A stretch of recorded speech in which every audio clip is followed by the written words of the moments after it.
mama.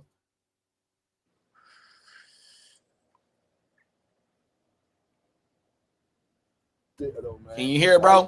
Yeah. Right there. And big old tire. Sideshows, now a target of police crackdowns and neighborhood critics, weren't always the scenes of gunfire and crazy car stunts. They were a cultural gathering spot for mostly Black Oaklanders in the 80s, but these events have split from their original roots. Got money like a dismay motherfucking OG pioneers. That's it. First initiated, it was got to sit at the top of the food chain. Trying to get with the female, you know, and using your car to get the attention, you know, without all the burning rubber. DJ Daryl remembers sideshows as flashy events, minus the riffraff. It's almost like a fashion show for cars. Only the best. It was always the old schools. It was Mustangs, Cougars. You had and box shelves came into the picture. And folks dressed to impress. You can literally see guys out here with their rope chains on the left. Nice watch. He's dripping. Nobody trying to rob nobody, none of that wild stuff. You know what I'm saying? Forever I love Atlanta. Joyous. Eastmont Mall was a hub located right across from McDonald's and along AC Transit bus routes. Old schoolers said no one pulled out guns and no one set fires to the fancy cars. I would take my girlfriends over there and get them a French fries and a hamburger. And Daryl Reed, who frequented sideshows back in the day and considered a street legend, said sideshows weren't planned. It was considered organic. A street legend. We would go to AM, PM, or McDonald's parking lot or Denny's on Higginburger, and we wanted to pull up after these events and show our cars off. Not only did we want to show our cars off, all the pretty girls came to the sideshow. As DJ Daryl points out, sideshows even preceded him. A former Tupac producer, he and his old group 415 produced a song titled Sideshow in 1990. When that record came out, it let everybody in the Bay Area know. Shout out to Richie Rich, what's man. called a sideshow. Yeah, that's right. I forgot the See what that was about. Was Oakland. Sideshows back then felt like it was the whole Bay Area. One time San Francisco and Oakland, and then they came with the 510. Crowds of people standing on every corner. Y'all always been 408. And they wasn't doing nothing but just mingling and talking. But as time went on, sideshows morphed. DJ Daryl and Daryl Reed explained that when some of the OGs left the scene, the peaceful tradition wasn't passed down. We did not block traffic. Look, they on the motherfucking Bay Bridge, niggas.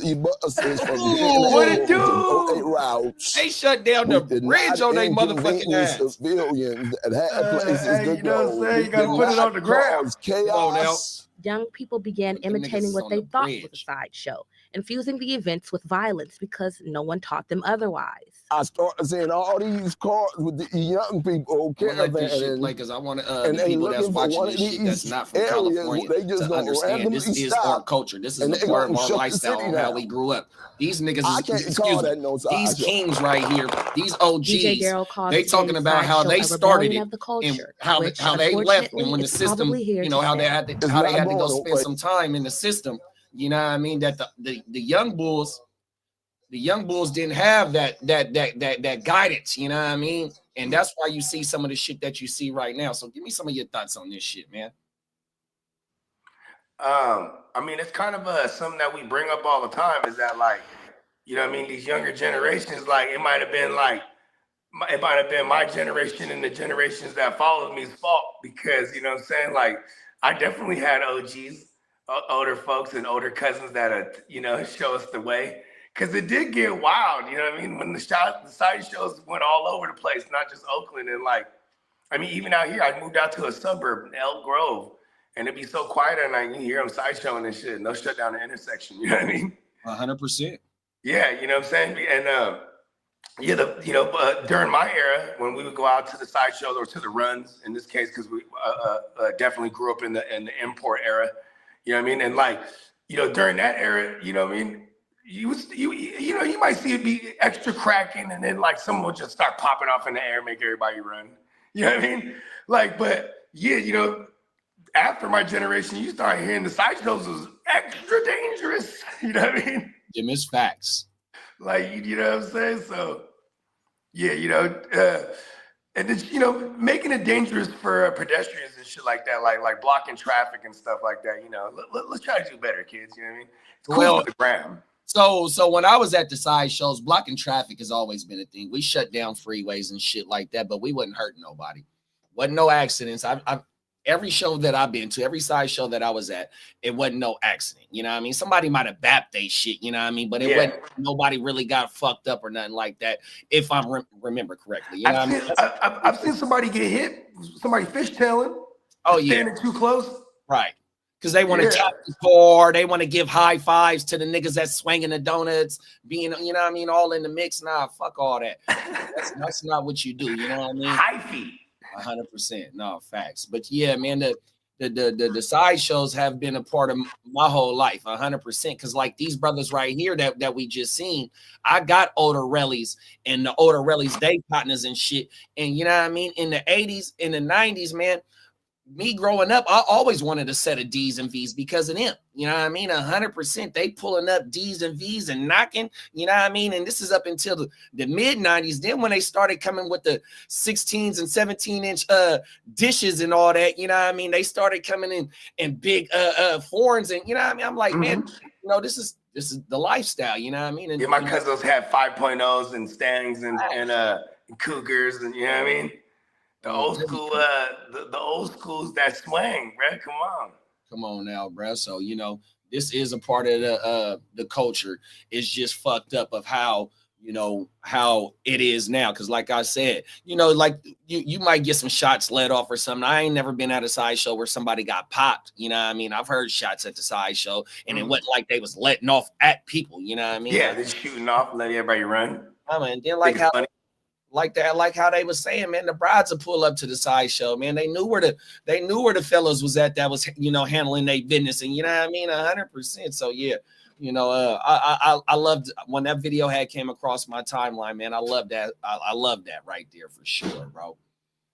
100%. Yeah, you know what I mean, and I know you're a Sac Oakland native, you know what I mean. So that's definitely you're from the Mecca, you know what I mean. Oh my mama. You know what I'm saying? It's part of the, you know, it's part of the origin story. So, you know what I mean? Hey, look at this. This could be real ignorant right here. You know what I'm saying? Maybe Peacock, me and Peacock can start this, right? So look at this. We're going to take rodeo meet SIDESHOW, okay? This is extra hyphy. You got a motherfucking harness on the top of that thing, and you got the craziest bread that you can find. And he just, you know what I mean? He mounts the top of that thing while you swinging eights. Bruh. Very dangerous. It'll go viral. I seen rodeo SIDESHOWing. I seen the rallies in Oklahoma, right? And they brothers, they pulling up on their horses. They not pulling up cars. They pull up on their horses. 100%. Word. The rallies on my mama, they treat their horses like cars. Them is facts. On everything. You even got a little horse outside. You even got cowboys in Compton. It's a ranch in Compton. 100%. I seen a video about that. And the rallies in the community be fucking with the horses. Man, they don't play it. That's real horsepower. Oh my boy. You know, out this way, they you know they rich folks though, right? When I see them out here, but I be seeing fools on horseback. I'm like, oh, where they're going to the store and shit. I'm like, oh shit. Yeah, it's crazy. We're in the suburbs. We got Crooked Commissioner building top of the morning, big bro. What's up, Crook? He said top of the morning to y'all. Came in right in time to see JD check himself. Got a little too comfortable. It's my birthday today. What's everybody smoking? Oh, happy motherfucking birthday! Oh, every day. Happy birthday to you. Let's all